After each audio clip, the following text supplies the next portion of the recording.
A'udzubillahi minasyaitonirrajim. Bismillahirrahmanirrahim. Assalamualaikum warahmatullahi wabarakatuh. Waalaikumsalam warahmatullahi wabarakatuh. Alhamdulillah. Alhamdulillahirabbil alamin. Wassalatu wassalamu ala asrofil anbiya'i wal mursalin wa ala alihi washabbihi ajmain. Ilahi Rabbi anta maksudi wa anta maksudi. Qala Allah Ta'ala azza wa jalla fi kitabil Al-Qur'anul Karim. A'udzu billahi minasy syaithanir rajim.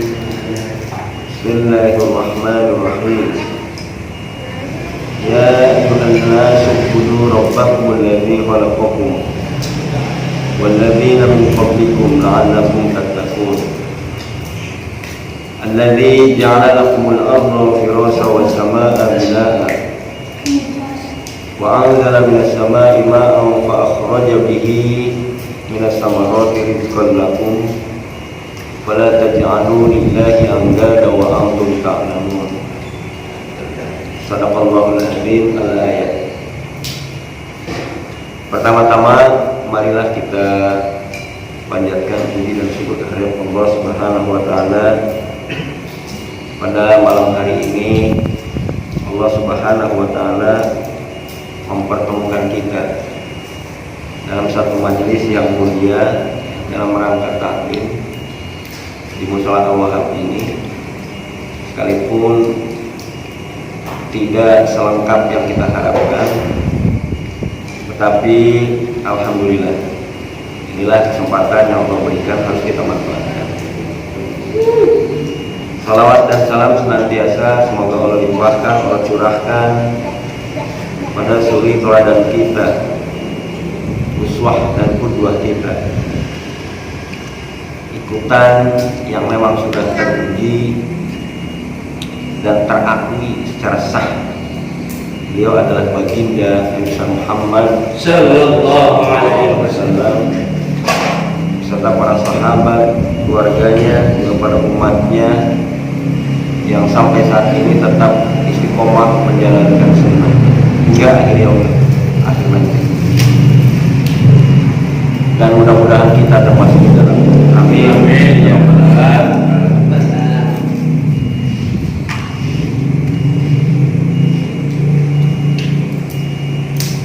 Sebelum kita mengkaji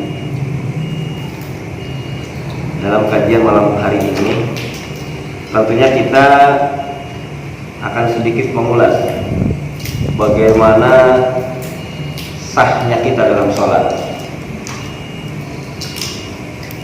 Dalam rukun sholat ada bab bersuci. Sebelum kita melangkah kepada pembahasan dahsyatnya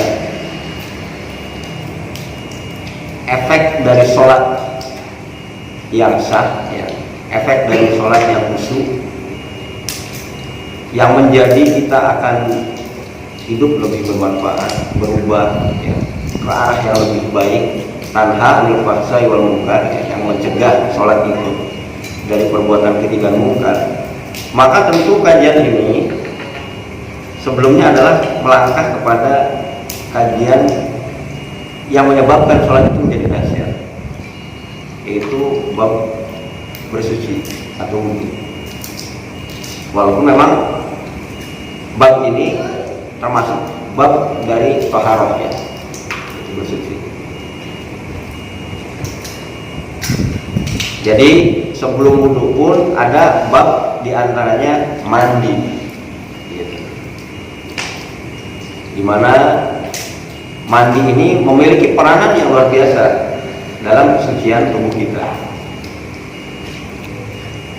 Bahkan ada beberapa riwayat yang menyebabkan sahnya dari beberapa sahabat dalam beberapa kejadian dalam sholat itu mandi. Atau mungkin barangkali kita pernah mengenal bahwa ketika akan melakukan sholat Jumat maka ada salah satu syarat, yaitu mandi.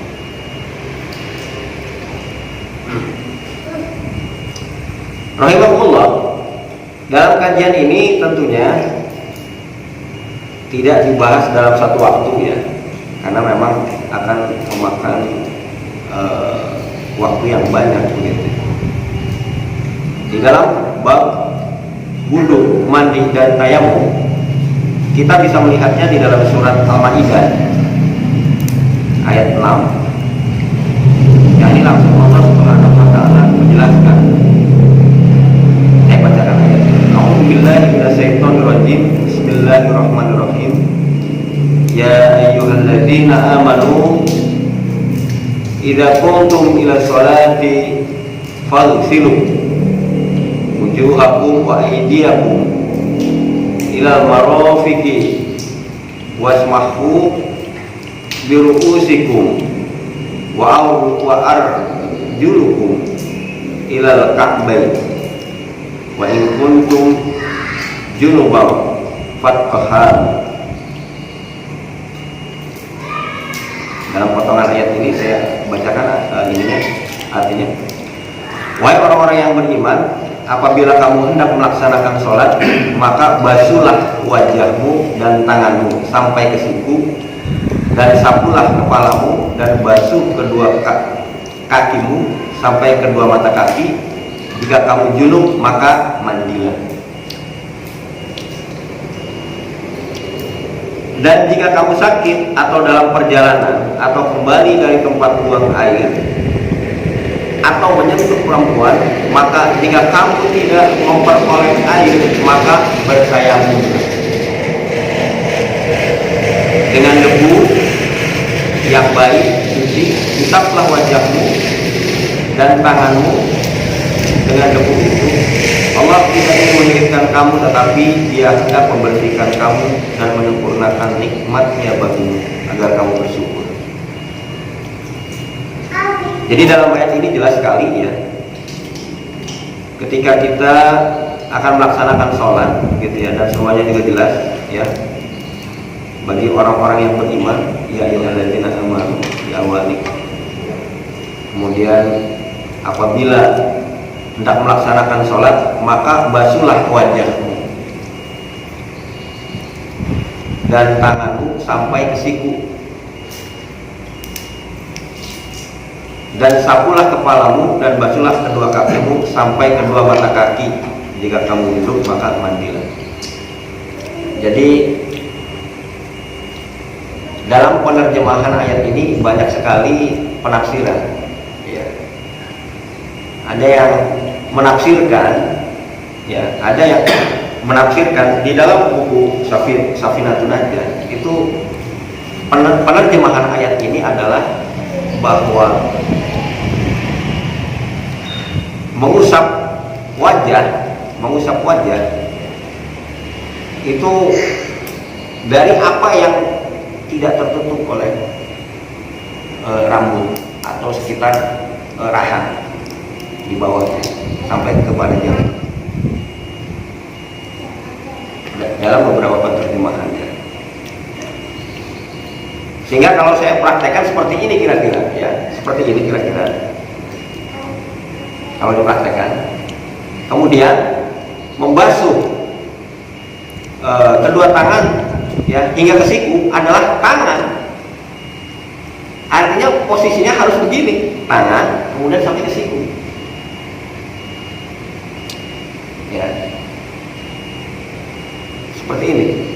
Jadi air diambil kemudian ditumpahkan sampai ke siku. Ya, baru kemudian dikembalikan lagi kedua tapak tangan. Seperti ini. Dalam kesepakatan beberapa tafsir. Ya.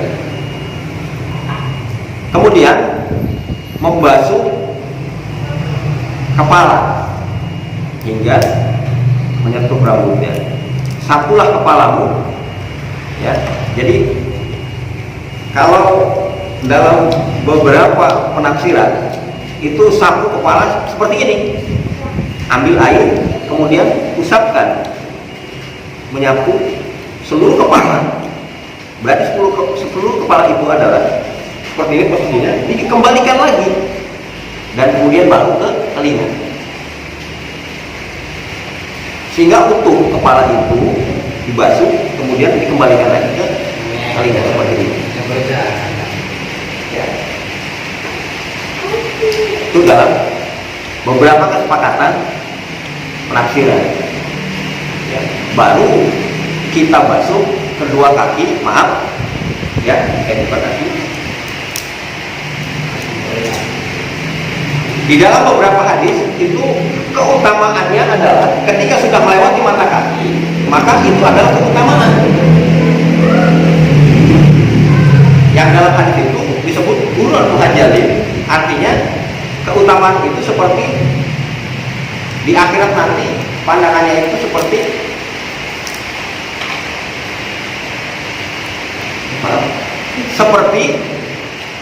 seekor kuda yang apabila kalau di Arab Saudi itu ya, gurun muhajalin itu adalah kalau ada putih di atas mata kakinya, maka itu akan menjadi kuda yang terbaik. Maka begitu duduk, gitu ya, digambarkannya bahwa ketika lebih tinggi lagi dari atas mata kaki itu adalah keutamaan dalam hidup. Jadi sekali lagi, kalau dirangkumkan ayat ini dalam bentuk wudu, maka seperti ini kira-kira setelah selesai berwudu, membersihkan ya seluruh permukaan tangan, telapak tangan dan permukaan tangan ya, maka kemudian berkumur-kumur, kemudian membasuh dalam hidungnya. Nah, membasuh dalam hidung juga itu ada yang cukup dibasuh saja, ada yang dihisap ya, hingga kemudian masuk ke dalam dan kemudian baru keluar, sehingga timbul rasa fresh. Nah, dalam pembahasan ini mungkin barangkali rangkumannya seperti itu. Setelah semuanya selesai, baru buka ya, kemudian kita ambil air lagi, kemudian tangan sampai ke situ, basuh sampai merata. Satunya lagi ya, sampai merata, kembalikan lagi, kemudian baru dikembalikan sambil kemudian membersihkan telinga ya. Ini masuknya ke dalam usaplah kepala, karena memang tidak ada kata telinga. Jadi maka ini mengikut setelah dikembalikan. Nah, setelah itu baru dibasuh kaki sampai dengan mata kaki, dan dalam hadis lebih tinggi lagi dari mata kaki itu adalah keutamaan. Jadi kalau misalnya kita praktekkan, maka iritlah air yang akan terpakai, karena memang Al-Quran ini kan turun di Arab ya, di wilayah Arab gitu kan, di di Jazirah Arabia, lebih khususnya lagi adalah kota Mekah dan Madinah. Maka di sana air itu sangat berharga sekali, sehingga seefektif mungkin toharoh ini ya, berwudu ini dengan menggunakan air di sana. Jadi boleh kita praktekkan nanti ya, untuk mencoba bahwa ini benar-benar ayat yang terpakai, kemudian rasakan bahwa air itu akan cukup hanya dengan menggunakan beberapa takaran air. Walaupun memang disebutkan di dalam beberapa hadis itu 1 bulan, karena memang itu bahasa serangnya dikobok buat. Jadi seperti itu kira-kira ya.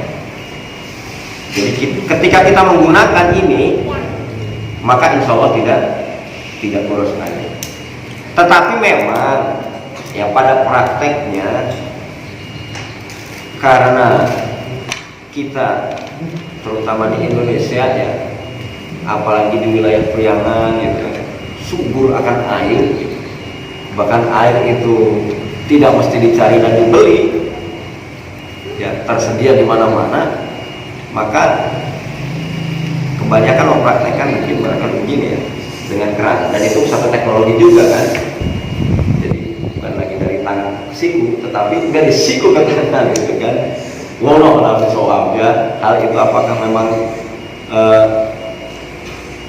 masuk ke dalam kontemporer gitu fikihnya gitu kan. Artinya hal ini bisa dirubah, yang penting terbasuh gitu. Ya, tangan itu wallahu ya. Sekali lagi ini adalah fikih yang terjadi di Indonesia. Karena pembahasan membasuh berikutnya adalah kalau bahasa ininya sirah ya, sirah ya, kemudian telinga gitu kan. Nah ini wallahu a'lam bishawab ya. Jadi kita serahkan saja itu kepada Allah Subhanahu wa taala. Tetapi patut kita pelajari, kita ketahui begitu ya, bahwa di ayat seperti inilah gambaran gitu. Nah, ada pembahasan memang di dalam beberapa penjelasan yang kita tidak menafikan ya, tetapi sudah banyak terjadi, bahwa di kitab Safinatul Najah ya, itu fardu wudu itu ada 6. Fardu wudu as-sittah.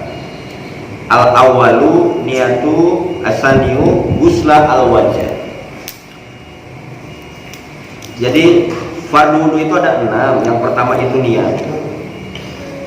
Yang pertama adalah niat. Yang kedua kemudian membasuh muka. Ya. Kemudian yang ketiga salisul gusla yadain. Jadi kedua tangan. Yang ketiga adalah membasuh kedua tangan beserta kedua siku. Kemudian mengusap sebagian kepala. Kemudian membasuh kedua kaki beserta kedua mata kaki. Itu dalam keterangan Safinatul Najah ya. Pun di sini tidak disebutkan ada membasuh telinga. Ya, dalam Safinatul Najah ini tidak ada pembahasan bahwa ketika kita mengusap sebagian kepala, tidak ada yang menjelaskan bahwa ada membasuh telinga. Karena telinga bagian dari kepala gitu. Kalau muka bagian kepala, tapi ya itulah ya, penjelasannya seperti itu. Ini dijelaskan oleh Syekh Nawawi Al-Bantani ya, bahwa memang hal yang sudah diterangkan tentang ke-6 bagian yang harus dibasuh adalah sama persis dengan apa yang ada di dalam Al-Quran menurut Syekh Nawawi Al-Bantani dalam Safinatul Najah ya. Ini keluaran Beirut Darul Minhaj, karena beliau berada di sana ya. Ini apa namanya ya, maksudnya pengajarannya kemudian buku-bukunya gitu ya, terkenal lebih di luar gitu ya. Nah, dalam pembahasannya menurut Syekh Nawawi Al-Bantani, niat wudhu dilakukan secara berbarengan pada saat pertama kali membasuh bagian muka, baik yang pertama kali dibasuh di bagian atas, tengah maupun bawah. Bila orang yang berwudu tidak memiliki suatu penyakit, maka ia bisa berniat dengan salah satu dari 3 niat berikut, kata beliau. Yang pertama, berniat menghilangkan hadas, bersuci dari hadas atau bersuci untuk melakukan salat. Kemudian yang B, yang kedua, berniat untuk diperbolehkannya melakukan salat atau ibadah lain yang tidak bisa dilakukan kecuali dalam keadaan suci. Ya. Banyak hal seperti halnya ngaji. Kemudian yang bagian C atau yang ketiga, berniat melakukan fardu wudu, melakukan wudu atau wudu saja, meskipun yang berwudu seorang anak kecil atau orang yang memperbaharui wudunya.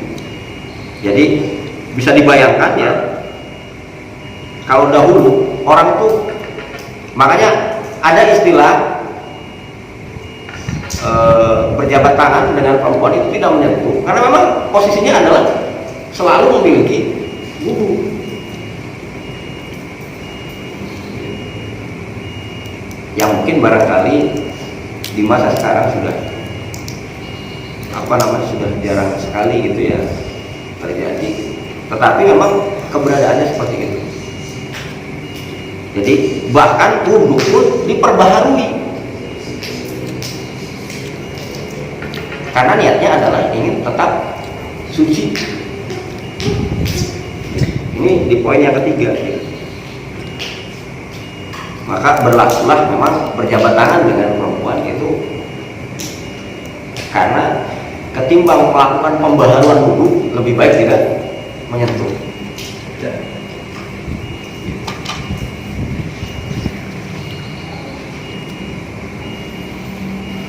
Ya ini orang sholat ya, masuk ke dalam batal wudu atau tidak, karena menyentuh perempuan pun itu diperkirakan adalah istri gitu ya, dalam kaidah suami istri.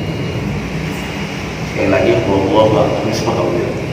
ini adalah sebuah penjelasan dan pemahamannya memang banyak sekali yang istilahnya berbeda untuk memahaminya. Dan itu karena fikih maka silahkan saja. Jadi tidak ada ketegasan di dalamnya gitu ya. Yang jelas adalah Al-Quran dan beberapa contoh yang dicontohkan oleh Nabi adalah seperti itu.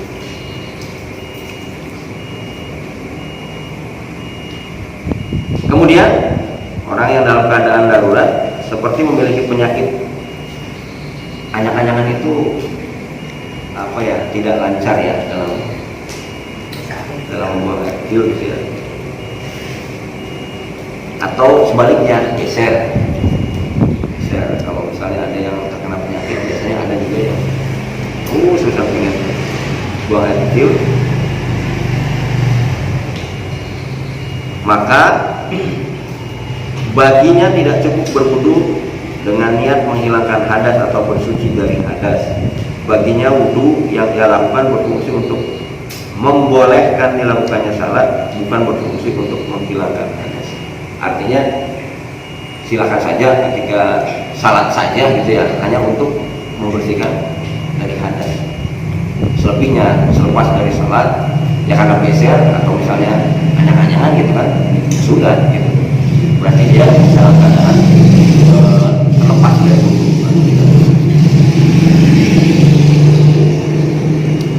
Sedangkan bagi orang yang memperbarui wudunya tidak diperkenankan berwudu dengan niat menghilangkan hadas, diperbolehkan melakukan salat atau bersuci dari hadas.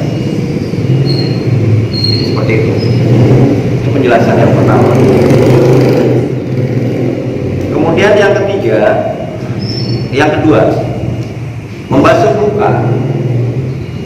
Membasuh muka, sebagian batasan muka panjangnya adalah antara tempat tumbuhnya rambut sampai dengan bawah ujung kedua rahangnya. Berarti ini yang karena rahang itu kan ini ya, ujung kedua rahangnya sampai kemudian menyentuh ke janggut. Jadi semua yang berada di luar dari rambutnya maka itu disebut muka. maka basuh lagi sampai merata. Kalau misalnya memang tidak ada rambutnya, ya, sampai kemudian jauh berada di dalam kepala, gitu ya, itu masuk ke kepala. Kalau menurut saya, gitu ya, karena memang kepala kan ini kan, gitu. Coba deh bayangkan, kalau misalnya sampai jauh ke sini, ini disebut muka, itu tidak mungkin, gitu ya. Jadi batasannya tetap adalah hal yang wajar, gitu ya, muka. Gitu.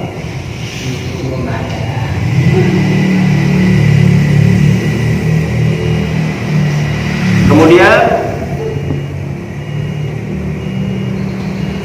termasuk bagian yang tertutup rambut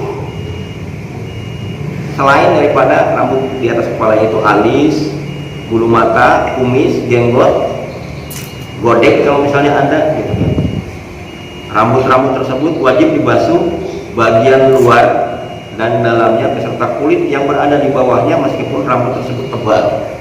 Jadi ini kebetulan ada yang memiliki godek, gitu kan ya, kumis yang tebal gitu tuh, atau janggut. Nah itu ternyata dibasuhnya itu sampai kepada bagian bawah kulitnya. Iya, gitu. Dan memang kalau misalnya di Timur Tengah sana itu hal yang lazim, itu sudah biasa, godek, kumis dan janggut itu biasa. Bahkan alis biasa. Terkadang terlewatkan kan, alis itu basuh aja gitu kan. Padahal ini kan belum tersentuh. Ini dalam fikih yang dibahas oleh Syekh Nawawi.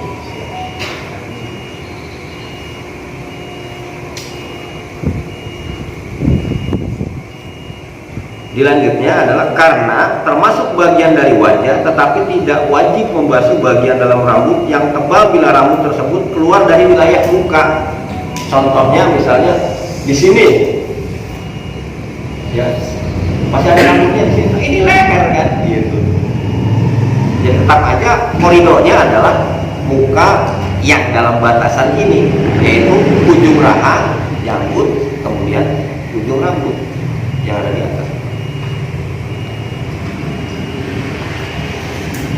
Itu adalah wilayah surga. Kemudian yang ketiga, menurut Syekh Nawawi Al-Bantani, membasuh kedua tangan beserta kedua sikuknya dianggap sebagai siku bila wudhunya ada meskipun di tempat yang tidak biasanya, seperti bila tempat kedua siku tersebut bersambung dengan pundak. Jadi kedua siku yang bersambung dengan pundak itu apabila, ya itu mah satu hal yang berbeda ya gitu. Tapi yang lazimnya adalah ya inilah kedua siku.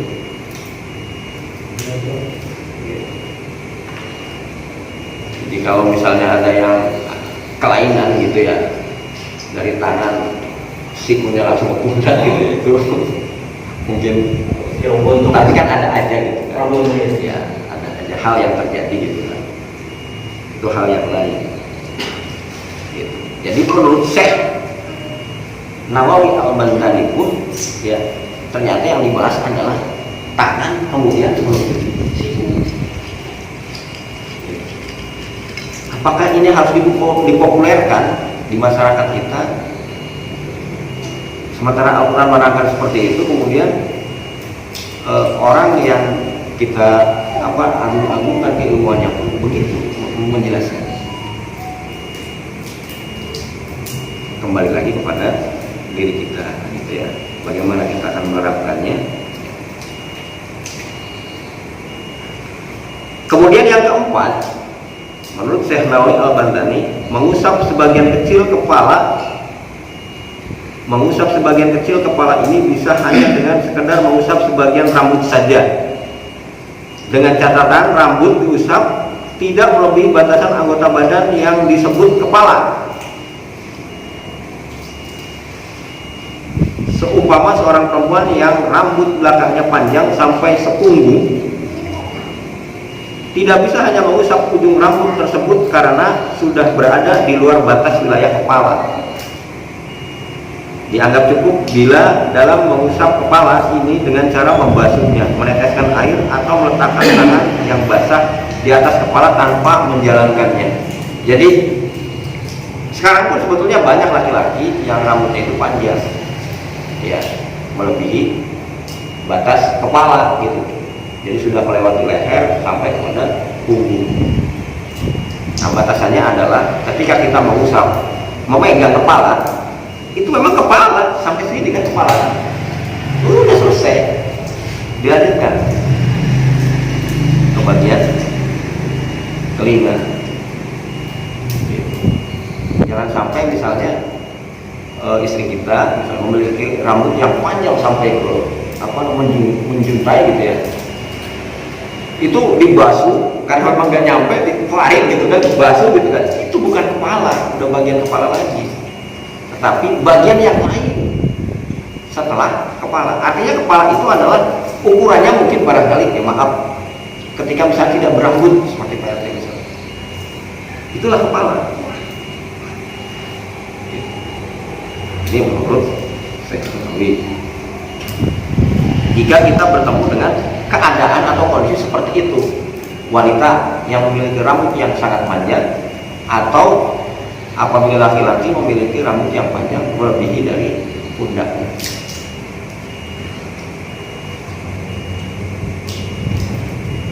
Seperti itu ya.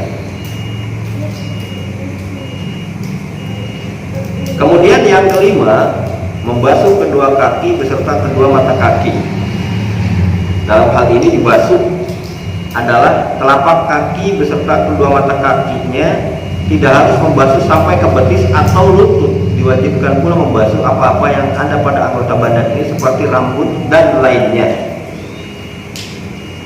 Orang yang dipotong telapak kakinya maka wajib membasuh bagian yang tersisa. Sedangkan bila bagian yang dipotong di atas mata kaki, maka tidak ada kewajiban membasuh baginya, namun disunahkan membasuh anggota badan yang tersisa. Jadi ini penjelasannya sampai terpotong ya. Tetapi tangan tadi tidak ada pembahasan apabila tangan terpotong gitu, tidak. Tapi ini mungkin mewakili. Jadi pembasuhannya gitu ya, pembasuhannya itu adalah cukup sampai mata kaki. Nah, ini tidak merujuk kepada hadis Nabi yang mengenai gurun muhajalin tadi ya. Jadi keutamaan ketika melebihi dari batas mata kaki. Kalau ini tidak membahasnya, cukup sampai dengan mata kaki. Tetapi jika kaki itu terpotong, maka cukup bagian yang tersisanya saja yang dibasuh.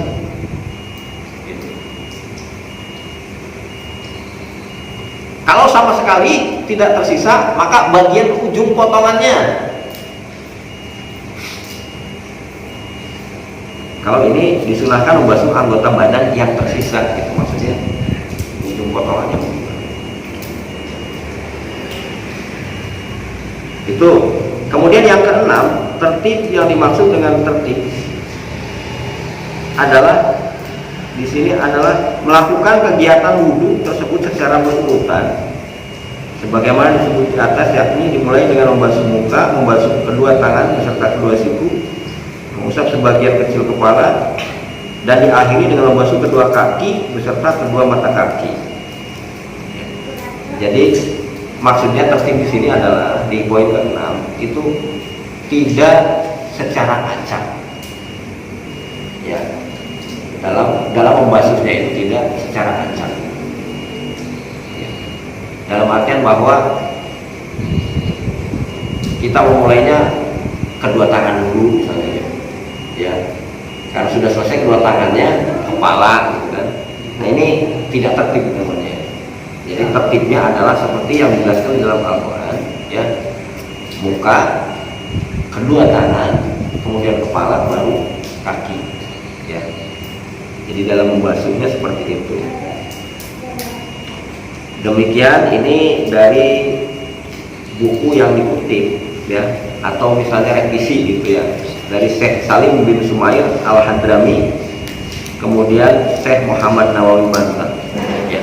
Jadi awalnya mungkin ini adalah Syekh Nawawi Banten, kemudian dikutip dan direvisi oleh, tetapi tidak dalam isinya gitu yang direvisi. Yang direvisi itu adalah mungkin bentuk fisik bukunya, gitu ya. Tulisan-tulisan yang mungkin ya ada sedikit-sedikit penambahan, mungkin di kata pengantarnya atau yang lain. Di samping itu ada banyak perbuatan yang dianggap sebagai kesunahan dalam berwudu, diantaranya membaca bismillah, ya, bersiwak, ya, atau menggosok gigi, membasuh kedua tangan sebelum memasukkan ke dalam tempat airnya, ya, berkumur, menghirup air ke dalam hidung dan mengeluarkannya lagi, membasuh kedua telinga, mendahulukan anggota badan yang kanan berturut-turut dan yang lainnya. Ini ada di dalam pernyataan yajid muttaqin, ya, wallahu a'lam bishawab. Jadi itu dianggap sunnah gitu. Jadi berkumur-kumur, membasuh tangan, menghirupnya, ya, air gitu ya. Dan kemudian mendahulukan anggota badan sebelah kanan, ya, itu dianggap sunnah. Karena memang di dalam Al-Quran itu tidak disebutkan hal itu. Yang disebutkan adalah muka, kedua tangan, membasuh kepala, kemudian membasuh kedua kaki. Ya, itu yang disebutkan di dalam Al-Quran. Dan kalau kita melaksanakannya, ya, seperti apa yang digambarkan oleh Al-Quran, atau paling tidak yang digambarkan oleh Syekh Nawawi Al-Bantani, kita akan merasakan manfaat. Betapa kita akan benar-benar menghemat air, kemudian efektif dalam melaksanakannya, tidak bertele-tele gitu, ya. Entah dari mana mulainya, ketika kita memulainya itu adalah tadi di masa kecil juga di pendidikan agama mungkin barangkali ya. Ini mana yang mesti direvisi atau gimana gitu. Itu pertama berwudu itu setelah berkumur ya. Kemudian muka, kemudian tangan gitu kan dulu ya, dibasuh, kemudian ini ya bagian kepala, baru kemudian telinga gitu. Itu satu-satu gitu tuh, jadi 3 kali ya, 3 kali. Dan yang luar biasanya ada yang mengajarkan bahwa leher dibasuh juga ya, leher. Kemudian kan, nah ini entah dimulai dari mana, tapi yang jelas itu terjadi di masyarakat kita, gitu ya. Kenapa ini sampai leher? Tetapi itu akhirnya menjadi tertib gitu tuh, tertib wudu akhirnya kan. Nah ini kejadian seperti ini, wallahu a'lam bishawab ya. Apakah ini merusak tertib wudu atau tidak? Wallahu a'lam. Sekali lagi ingat, sahnya salat diawali dari sahnya. Kalau kita mengikuti syarat sah salat itu melalui apa yang diajarkan di dalam Al-Quran, kenapa tidak wudu pun kita mengikuti apa yang sudah diajarkan di dalam Al-Quran? Sekali lagi, walaupun mendasar sekali wudu, ini jarang sekali dikupas, ya, jarang sekali dibahas dalam pengajian. Karena biasanya pengajian itu lebih menjelaskan pada hal-hal yang sulit, meninggi. Padahal ada hal-hal yang dasar yang wajib kita bahas untuk kita mengetahui lebih jauh lagi. Nah mungkin nanti suatu saat ya, dari dari DKM mungkin request bab mandinya, gitu ya, bab toharohnya, itu sangat penting sekali. Karena ibadah itu diambil dari hal-hal yang mendasar, sahnya, bagaimana cara mandi, gitu kan? Jadi mandi junub itu seperti apa, gitu kan? Ini adalah hal-hal yang bahkan di sini kan dibahas tentang tayamum. Ketika kamu tidak mendapatkan air, maka bertayamumlah. Dan ini memang satu kejadian yang luar biasa. Contoh misalnya di Indonesia kemarau, bisa jadi tidak ada air dan air menjadi langka, maka hal ini akan terjadi. Kita akan melaksanakan tayamum. Dan bukan itu saja, ketika kita sakit, apabila tidak bisa bersentuhan dengan air, maka kejadian ini pun akan terjadi, yaitu tayamum.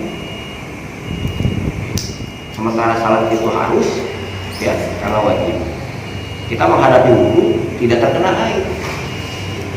Jadi bukan saja kejadian alam seperti kemarau yang menjadikan kita tayamum, tapi ketika kita sakit dan tidak boleh menyentuh air itu akan terjadi tayamum.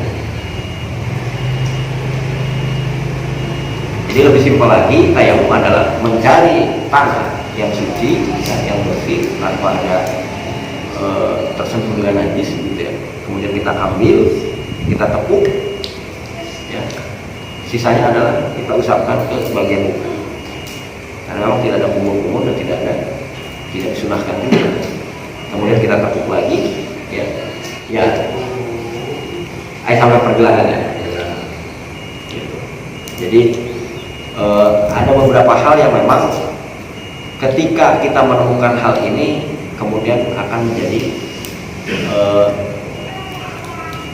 keuntungan buat kita gitu ya, dalam melaksanakan wudhu ini. Jadi sekali lagi pembahasan ini sangat sekali pentingnya gitu ya, benar-benar penting untuk kita bahas. Nanti mungkin dalam pertemuan yang lain ini tidak tertib gitu ya, wudhu dulu gitu. Tapi paling tidak ini akhirnya mengungkap gitu ya, oh iya pembahasan mandi juga penting juga gitu. Jangan-jangan yang lainnya belum ngerti juga gitu bagaimana cara mandi gitu kan. Walaupun memang mandi, ya mandi gitu aja gitu kan. Tapi kan ada tata cara yang mesti dilaksanakan. Menurut siapa? Menurut berbagai macam para ulama yang sudah disyariatkan gitu, yang sudah mungkin tertuang dalam menurut Al-Quran, ya,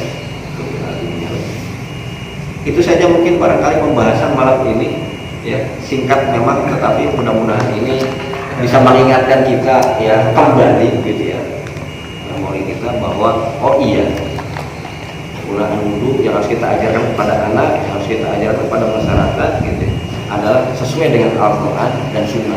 Paling tidak ya merujuk pada salah satu ulama yang sudah memang benar-benar mahfum dan terkenal, ya terkenal maksudnya keilmuannya gitu.